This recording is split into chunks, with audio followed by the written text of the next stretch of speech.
চলে গেলাম কক্সবাজার লাবণী বিচে গতকালকে। আসসালামু আলাইকুম, কেমন আছেন সবাই? তো বিচের ভিডিও নিয়ে আজকে আপনাদের সামনে হাজির হব। সকাল সকাল উঠে গেলাম, তারপরে আগের দিন রাতে তালের পিঠার ব্যাটারটা মেখে রেখেছিলাম, সকালে ওগুলো বানাচ্ছি। আজকে আর রুটি পরোটা দিয়ে সকালটা নাস্তাটা সারা হবে না, পিঠা দিয়েই নাস্তা সেরে ফেলবো। তো চুলায় বসিয়ে দিলাম ব্যাটারটা রেডি করে সম্পূর্ণ, এগুলো হতে থাক। তারপরে আমরা নাস্তা করে নিলাম। নাস্তা করার পরেই যখন ফ্রিজ থেকে মাছ মাংস নামাতে নিলাম দুপুরের খাবারের জন্য, তখন দেখলাম একটা মাহফিল থেকে একটা বক্স আসলো, মাংসের রান্না করা মাংসের বক্স।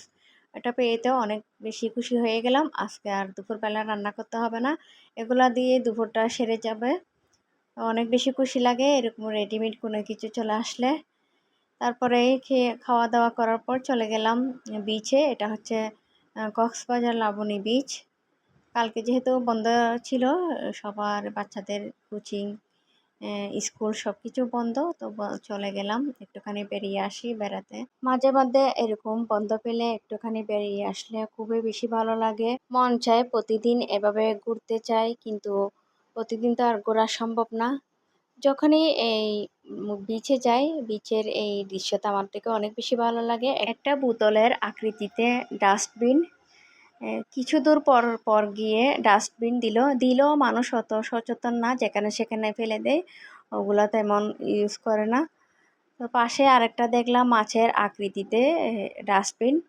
আমার কাছে ভালো লাগে, ইউনিক লাগে। এগুলো একটু আকর্ষণীয় করলো যাতে ময়লা ফেলতে চাই, কিন্তু এরপরও মানুষ তো ফেলে না, যেখানে সেখানে ফেলে রাখে। এই তো মাছের আকৃতির সেই বিনটা, তবে এই মাছের চাইতে ওর বোতলটা আমার কাছে অনেক বেশি ইউনিক লেগেছিল।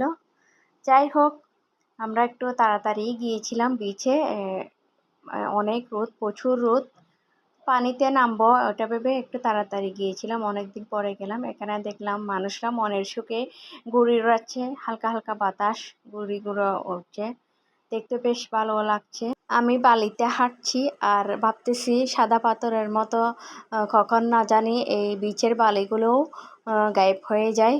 সাদা পাথরগুলো নিয়ে গিয়েছিল, এটা যখন মনে পড়ে তখন আমাদের এই বিচের বালিগুলোর কথাই মনে পড়লো, যদি এগুলাও নিয়ে যায়। হাঁটতে হাঁটতে একটু পানির এখানেই গেলাম, দেখলাম এখানে গর্ত আছে, গর্তের মধ্যে পানি জমা আছে। পানিগুলো কিন্তু একদম পরিষ্কার, ঠান্ডা পানি। কত সুন্দর আল্লাহর সৃষ্টির এই বিশাল সমুদ্র, ওটা দেখে ভাবনায় চলে আসে